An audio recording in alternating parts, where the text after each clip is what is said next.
My parents cut me off after I refused to give my college fund to my spoiled brother, but years later, he came begging me for help when his life fell apart, and I gave him a reality check he'll never forget.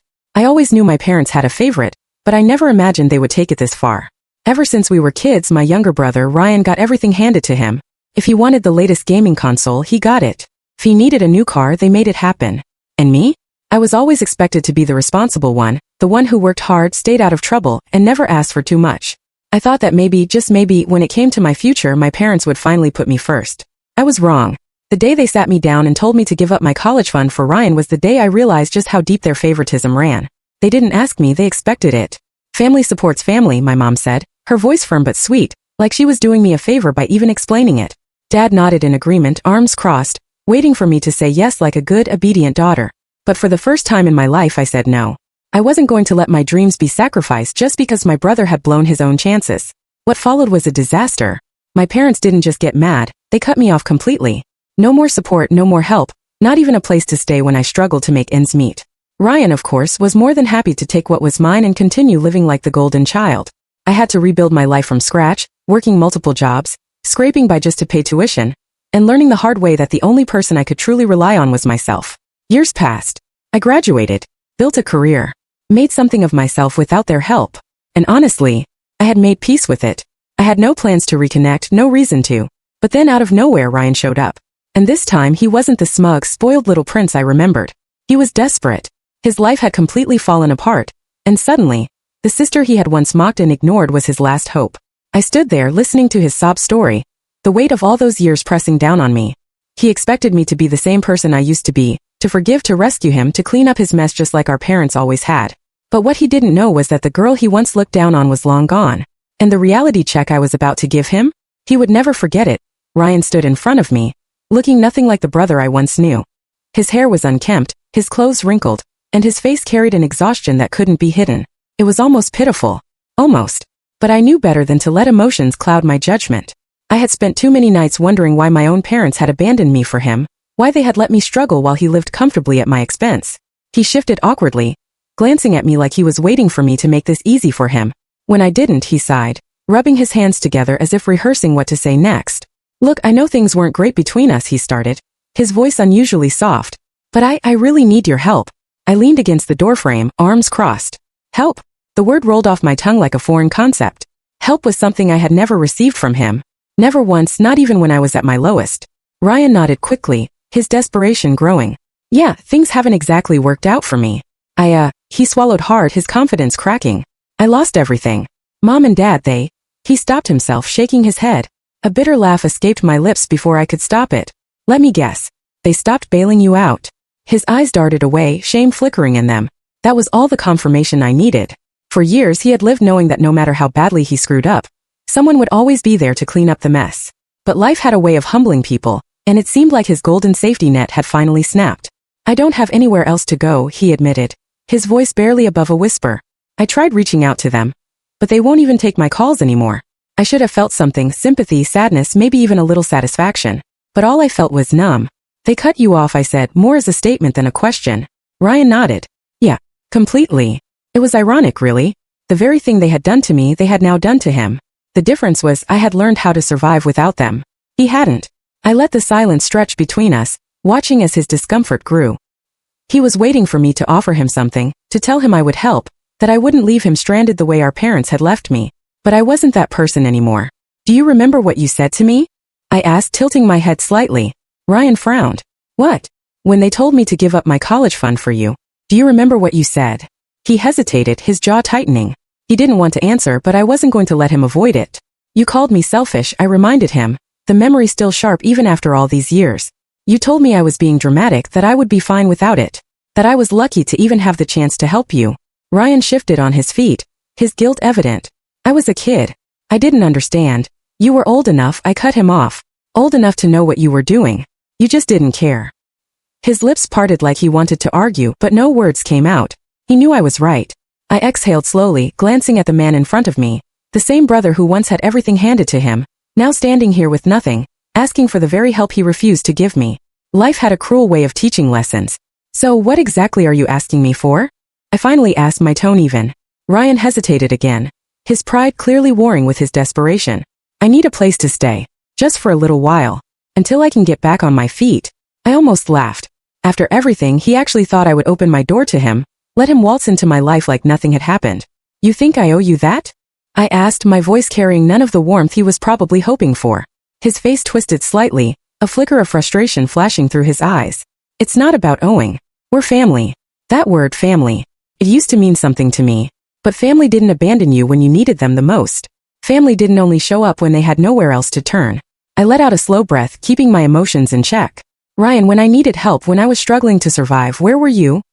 His mouth opened, but no excuse came. Because there wasn't one. I shook my head. I had to figure it out on my own. And so will you. His face fell, disappointment washing over him. So that's it? You're just going to turn me away? I'm giving you a reality check, I said firmly. The same one I got years ago. Ryan's jaw clenched, but he didn't argue. Maybe deep down he knew he had no right to. I stepped back, gripping the door handle. Good luck, Ryan. And with that, I shut the door, leaving him standing in the cold. I expected to feel something, regret, guilt, maybe even a little sadness. But all I felt was closure. I stood by the door for a moment, listening. Ryan didn't knock again. He didn't yell or beg. He just stood there. I could hear the faint shuffle of his shoes against the ground, like he was trying to decide what to do next. A part of me wondered if he'd been expecting this, if deep down he knew I wouldn't help him. Or maybe for the first time in his life he was truly facing what it felt like to be alone. I walked away, my hand still shaking slightly from the conversation. Old wounds had a way of reopening when you least expected it. I had spent so long trying to bury my past, to move forward without looking back. But Ryan showing up like this? It was like pulling the past right back into my present, forcing me to face everything I had tried so hard to forget. That night I couldn't sleep. My mind kept replaying the conversation. The look on his face when I shut the door. The hesitation in his voice when he admitted that our parents had cut him off. It was strange. After everything he had done, I had expected to feel some sort of satisfaction seeing him struggle the way I once did. But all I felt was exhaustion. The next day, I tried to go about my routine like normal. Work kept me busy, and for the most part I managed to push the situation aside. But as I was leaving the office, my phone buzzed. A text. From an unknown number. I know I messed up. But please just hear me out. I need to explain. I knew it was Ryan. I stared at the message for a long time before finally shutting off my phone. There was nothing he could say that would change the past. Days passed, and just when I thought I could put this all behind me, I saw him again. Not outside my door this time. Not waiting for me with some desperate plea. No, this time he was at a diner, sitting in the corner, hunched over a table with his head in his hands. I had stopped by to grab coffee after work, not expecting to see anyone I knew. But there he was, looking completely lost. He didn't see me at first, but when I stepped closer, his eyes lifted, and for a split second, I saw something I never thought I'd see in him. Regret. For a moment I considered walking away, letting him deal with whatever mess he had created for himself. But something inside me told me to at least hear him out. I approached slowly, setting my coffee cup down across from him. Still waiting for someone to save you? Ryan flinched slightly at my words, but he didn't get defensive. He just shook his head. No. I'm past that. I raised an eyebrow, skeptical. Then why the text? Why are you still trying to explain yourself? He sighed, running a hand through his messy hair. Because I realized something, he said, voice low. I spent my whole life thinking I deserved everything. That if I messed up, someone would fix it. That if I lost something, it would just come back. But that's not how life works. Now, I have nothing. No job, no money, no home. And the people who always saved me, they're gone. I leaned back in my seat, studying him. And what do you want from me? He looked me in the eye then, and for the first time, he didn't seem like the brother who had once dismissed me as nothing more than an inconvenience. Nothing, he admitted. I just wanted to say I'm sorry. I wasn't expecting that. And I wasn't sure how to respond. He glanced down at the cup of coffee in front of him, wrapping his hands around it like it was the only thing keeping him grounded. Mom and Dad aren't talking to me because I finally stood up to them, he continued. When they told me I was on my own, I begged them to reconsider. I reminded them how they had helped me my whole life. And do you know what they said? He let out a bitter chuckle. They said they didn't owe me anything. A cold feeling settled in my chest. Those were the exact words they had thrown at me years ago. They used me, Ryan admitted, his voice barely above a whisper. They built me up, made me feel like I could do no wrong. And the second I became an inconvenience, they threw me away. For a long time, I had wished Ryan would understand what I had gone through. But now that he finally did, I wasn't sure how to feel about it. I let out a slow breath. So what now? He shrugged. I don't know. I've been staying in shelters trying to find work. It's not easy when your entire life has been spent relying on others. I stayed quiet, processing everything he was saying. I had expected him to come back, begging for help, but this was different. Ryan looked up at me again, something vulnerable in his expression. I know I don't deserve your forgiveness. And I don't expect anything from you. I needed you to know that I finally get it. I get what I did to you. And I'm sorry. His words hung in the air between us, heavy and uncertain. For years I had dreamed of this moment, of hearing him admit the truth, of seeing him realize the damage he had caused. But now that it was here, I wasn't sure if it was enough. I stood up, gripping my coffee cup tightly. Ryan, I said, voice calm but firm. Understanding what you did is one thing. Changing is another. I hope you figure it out. And with that, I walked away, leaving him to face the world on his own. The days after that conversation felt strange. I had spent so many years resenting Ryan, carrying the weight of everything he had taken from me. Yet when he finally admitted the truth, it didn't bring the satisfaction I had imagined. Instead, it left behind an emptiness. Like a battle I had fought for so long had suddenly ended without a real victory. I tried to move on. I focused on work, my life, the things I had built for myself. But Ryan's words lingered in my mind. The way he had looked at me, not with entitlement but with genuine regret. I had never seen that side of him before. And yet I wasn't sure if it was enough.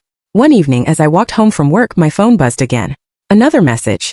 I almost ignored it, assuming it was Ryan again, but something made me check. It's Mom. Dad had a heart attack. He's in the hospital. My breath caught in my throat. The words felt surreal, like they didn't belong to me. My father, strong, unshakable, the man who had once dismissed me as nothing more than an inconvenience, was lying in a hospital bed, fighting for his life. I should have felt something. Panic, fear, even sadness. But all I felt was an overwhelming sense of detachment. He had been a part of my life once, but that was years ago. Did I even owe him anything now? I stared at the message, unsure of what to do. But before I could make a decision, another message came through. I know you don't care, but I thought you should know. It wasn't from my mother. It was from Ryan. For a long moment I stood frozen on the sidewalk, my mind racing. Did I care? Should I?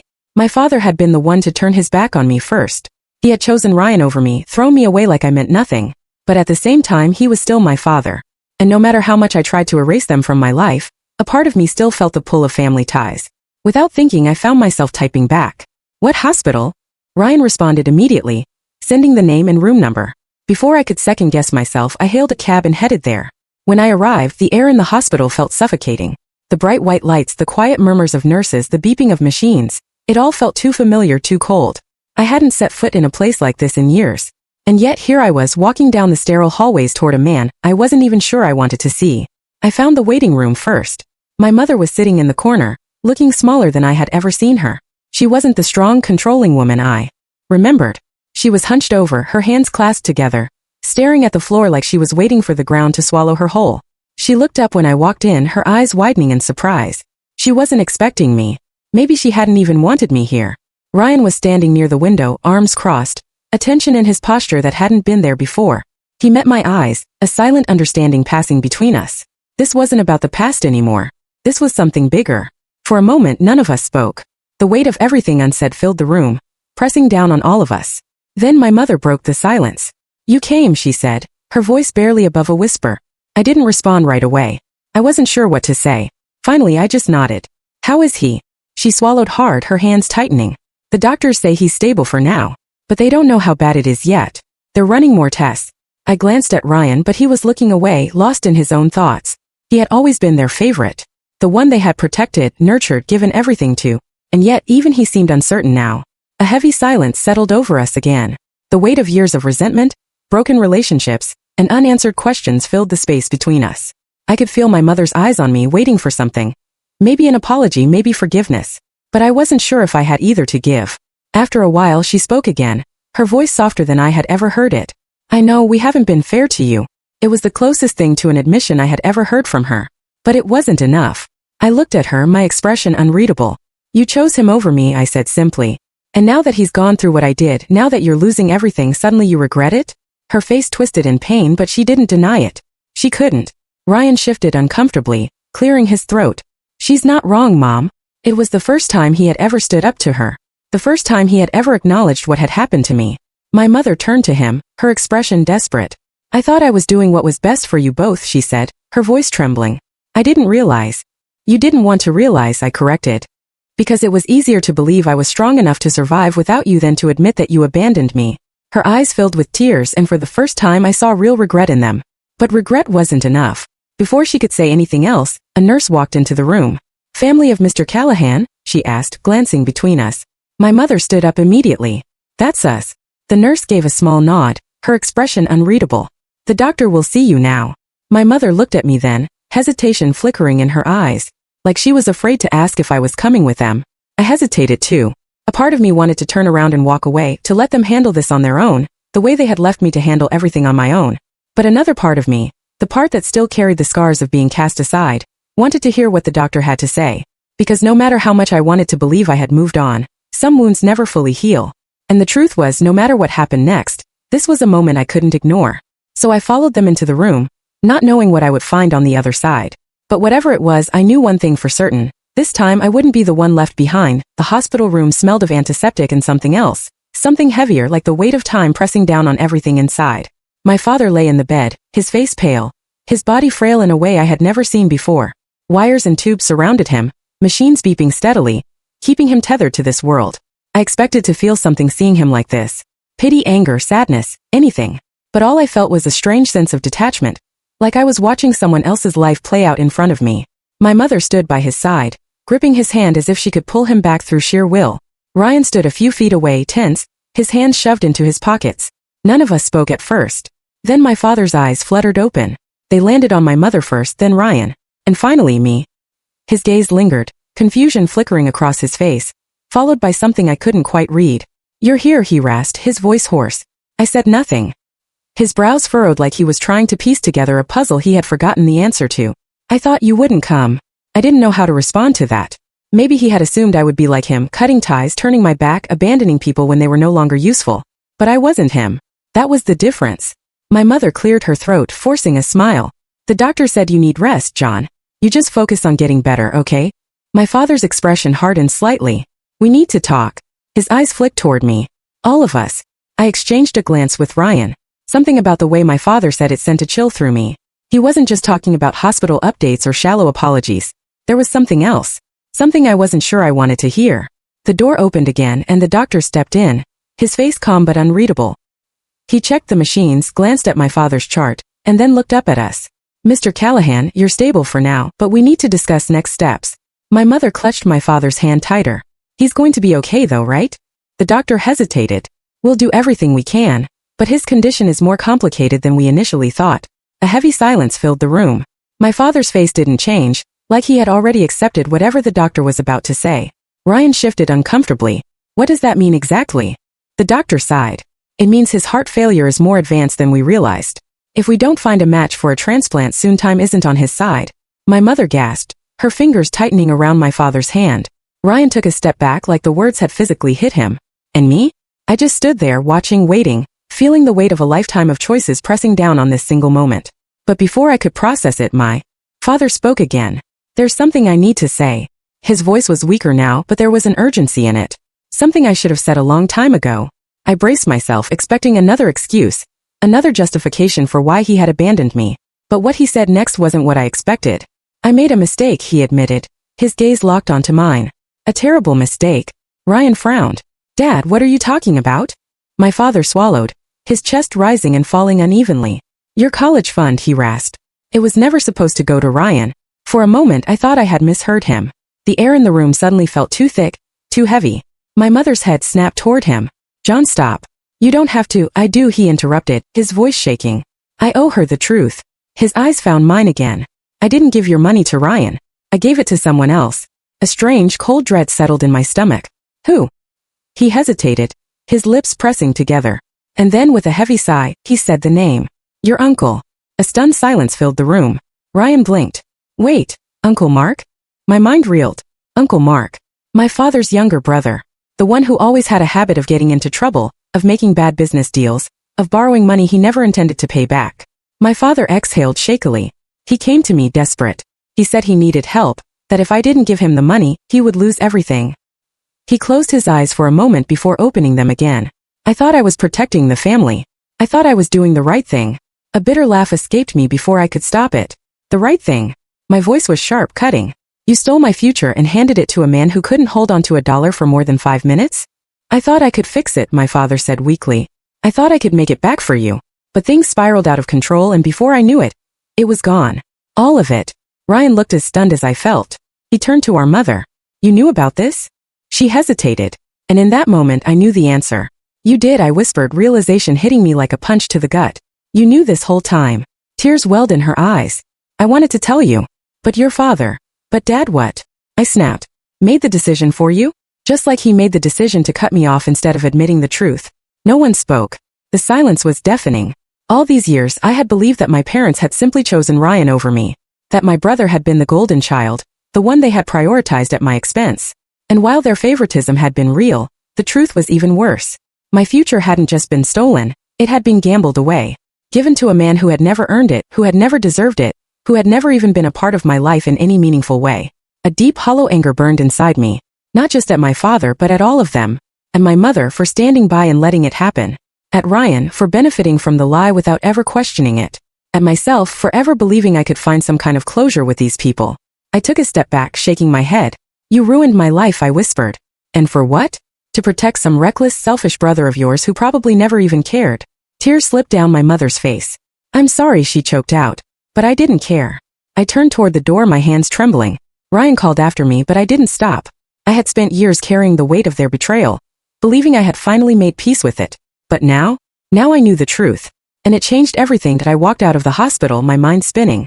The cold night air hit me, but it did nothing to cool the rage boiling inside me. Years. I had spent years believing my parents had simply chosen Ryan over me. That my sacrifice had been for their favorite child. But it had never even been about him. My entire future had been traded away for a man who wasn't even part of my life. Someone who had taken what was mine and vanished. I couldn't go home. Not yet. My hands shook as I pulled out my phone, scrolling through my contacts until I found the name. Uncle Mark. It had been years since I'd last spoken to him, but I still had his number saved. Maybe I had kept it out of some subconscious need for answers, never knowing I would actually need them one day. I hit call. It rang once, twice. Then a voice answered, groggy and irritated. Who is this? Did you spend my college fund? My voice was steady, but inside I was anything but calm. There was silence on the other end. Then a slow exhale. He said. So you finally found out. My grip on the phone tightened. You knew? You knew all this time and you never said anything? Of course I knew, he admitted. Your father gave it to me willingly. What was I supposed to do? Say no. You were supposed to pay it back. I snapped. You were supposed to own up to it. He chuckled, low and bitter. You don't know your father as well as you think you do. He gave me that money because he owed me. I froze. Owed you? Mark sighed. Your dad had debts. Big ones. He wasn't the man you thought he was. That money, it wasn't just a favor to me. It was the only way to keep your family out of serious trouble. My stomach twisted. I had spent so many years believing my father was simply cruel, heartless, playing favorites. But this was something else entirely. You're lying, I whispered. Am I? He said casually. You think I wanted your money? You think I was the bad guy? No, sweetheart. Your dad got himself in deep with the wrong people, and that money was his way of keeping everything from falling apart. I felt like I couldn't breathe. All this time I had been blaming the wrong person. My father hadn't just stolen my future for selfish reasons. He had done it to cover his own mistakes, his own failures. And he had let me believe that Ryan was the one who had taken everything from me. I ended the call without another word. My hands trembled as I lowered the phone, my chest tightening with emotions I couldn't even begin to process. A voice behind me made me jump. What did he say? I turned to find Ryan standing there, his face pale, his eyes searching mine. He must have followed me out of the hospital. He said Dad owed him, I murmured. He said the money was never about you or me. It was about Dad's debts. Ryan's face darkened. What debts? I shook my head. I don't know. But if it's true. I swallowed hard. Then everything we thought we knew was a lie. Ryan's jaw clenched. So what do we do now? I looked back toward the hospital, my father lying inside, hooked up to machines fighting to stay alive. He had kept this secret for years, let me walk away, let me believe I was abandoned for no reason. Even now, after all this time, I wasn't sure if I hated him more for what he did or for never telling the truth. But I knew one thing for certain. I wasn't going to let him leave this world without an answer. Without another word, I turned back toward the hospital doors, Ryan falling into step beside me. This time I wasn't walking away. This time I was demanding the truth. Ryan and I walked back into the hospital, the air feeling heavier than before. This time we weren't just confronting a sick man in a hospital bed. We were confronting years of lies, of buried secrets, of a truth that had been deliberately kept from us. I could feel Ryan's tension beside me, his silence thick with everything he was struggling to process. He had spent his whole life believing he was the golden child, the one our parents had chosen, but now he knew the truth. We had both been pawns in a game we never knew we were playing. When we entered my father's room, my mother was still by his side, gripping his hand, whispering words of comfort as if she could will him back to the man she once believed he was. My father's eyes flickered open at the sound of our footsteps, his gaze shifting between us. There was no relief, no warmth, just the weight of everything unspoken hanging between us. You knew, didn't you? My voice was calm, but I could feel my pulse racing. You knew Uncle Mark took my college fund because you gave it to him to cover your own mistakes. My mother stiffened. My father sighed, his frail body barely moving. So he told you. His voice was weak, but there was no surprise in it. Just exhaustion. Ryan stepped forward, his fists clenched. How long were you planning to keep this a secret? How long were you going to let us believe you just gave everything to me? My father closed his eyes for a long moment, like he was gathering the strength to answer. I didn't know how to fix it, he admitted. By the time I realized what I had done, the money was gone. And I couldn't face telling you the truth. I let out a bitter laugh.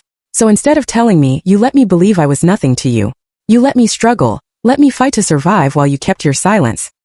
He opened his eyes again, his gaze locking onto mine. You were strong enough, he murmured. I knew you would make it. Something inside me snapped. That's not an excuse. My voice cracked and I had to take a breath to steady myself. You don't get to justify this by saying I was strong. You stole my future, you left me with nothing, and then you let me walk away believing I was worthless to you. His breathing grew more uneven, and my mother reached for the oxygen mask, adjusting it carefully.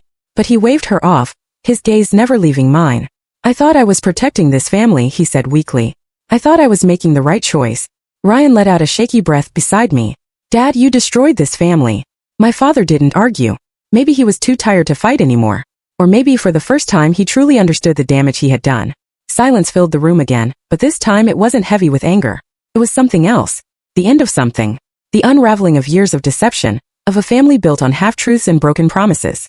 I had spent my whole life waiting for my father to admit he was wrong. And now that he had, it didn't bring me the closure I thought it would.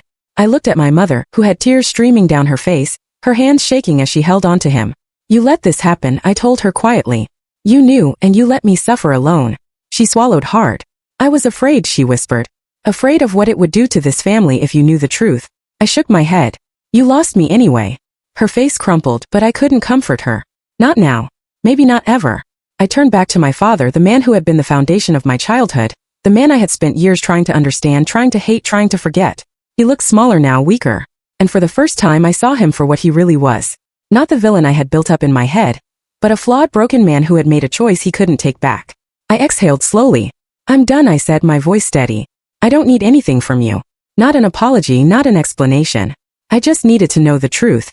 His eyes searched mine, but I didn't let him find what he was looking for. I turned to leave and this time Ryan followed me. We walked out of the hospital together, neither of us speaking at first. The air outside felt different, lighter somehow, like we had finally set something down that we had been carrying for too long. Ryan finally broke the silence. What now? I looked up at the night sky, the stars barely visible through the city lights. Now we move on. He nodded slowly. And them. I thought about our parents, about the choices they had made, about the way they had shaped our lives without ever giving us a choice in the matter. I thought about the years I had lost, the anger I had carried, the pain that had followed me through every step of my journey. And then I thought about the future. A future I had built for myself despite them. They'll have to live with what they did, I said. Just like we had to. Ryan nodded again, but this time, there was something different in his expression. Understanding. Acceptance. Maybe even a little respect. For the first time, we weren't standing on opposite sides. We were just two people walking away from the past toward whatever came next. And for the first time in a long time, I felt free.